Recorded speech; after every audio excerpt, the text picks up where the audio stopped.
Britain's Defence Secretary Grant Shapps has said that the UK is ready to conduct airstrikes on Houthi forces in response to their attacks on cargo ships in the Red Sea. In an article in the Telegraph newspaper, Mr. Shapps said that within the last few weeks, a British warship had brought down an attack drone targeting commercial shipping in the Red Sea, pointing out that this was the first time the Royal Navy had shot down an aerial target in anger in more than 30 years. This came after the UK mobilised HMS Diamond, a Type 45 destroyer, to the area to bolster international efforts to keep one of the world's most important waterways open. While Israel's war with Hamas might seem remote to some in the UK, Mr. Shapps explained in the article that the threat to international shipping routes has a direct impact on everyone here in Britain because of the 5,000-mile detour required to avoid the danger zone. 12 international companies have had to suspend passage through the Red Sea, including BP and the commercial shipping giant Maersk, which of course will disrupt global supply chains and increase costs. And beside that, he points out there is the threat to sailors' lives. It's interesting that despite there still being British hostages held in Gaza, and despite Britain's support for Israel's military action in Gaza, when I spoke to British diplomatic sources in Israel a few days ago, they said there was no discussion taking place about British troops getting involved to resolve that situation. But when it comes to commercial concerns, trade and global supply routes, the UK has been quite clear that it will not hesitate to take direct action.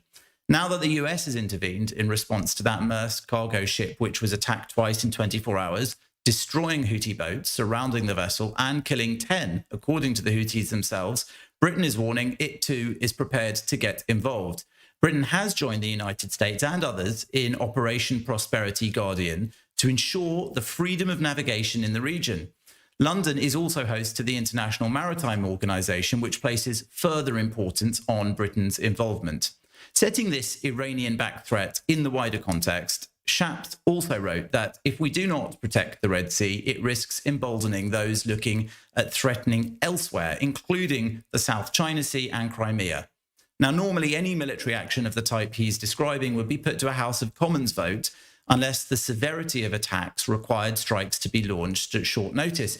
But MPs are currently not due to return from their winter break until the 8th of January. A spokesman for the UK government said that the situation in the Red Sea is incredibly serious and the Houthi attacks are unacceptable and destabilising. As you would expect, they said, while planning is underway for a range of scenarios, no decisions have yet been made and we continue to pursue diplomatic routes.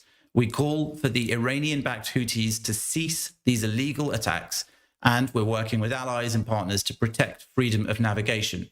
The UK does have Typhoon stationed nearby in Cyprus, and also there's the possibility of moving HMS Lancaster, currently on standby in the region, to the Red Sea, and that can protect an area of around 500 square miles.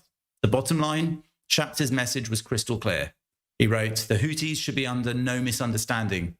We are committed to holding malign actors accountable for unlawful seizures and attacks."